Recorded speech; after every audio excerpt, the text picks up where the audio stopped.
When I was a kid, I did fantasize about being in a time where my appearance was more of an asset.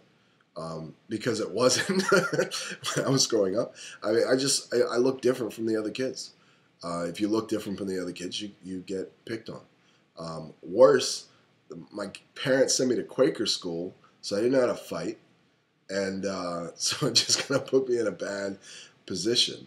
And I think when I looked at the like 20s, and particularly when I was younger, there was people who looked like me. There was people uh, like Adam Clayton Powell and Walter White and W.E.B. Du Bois and um, people who were pale. So it felt like I kind of fit in at that point. More than I did at a time where everyone had an afro and it was black is beautiful, and it was just a different cultural point.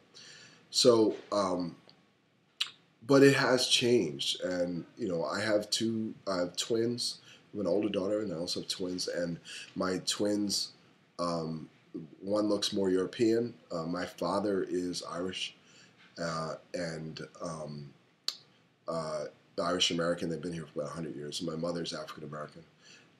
So my son got my Irish Y chromosome. He has red hair and paler skin than even me right now. And my daughter got my X chromosome, and she is brown skin and has more African hair. Um, and they will have to deal with issues around that. They won't be to the degree that they would have been in the past, but there will still be issues there, particularly for Black women in America.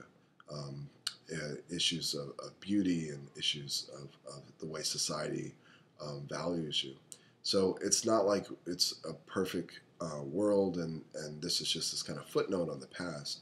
Um, it's more that I want them to understand how far we've come and how far we can go after that.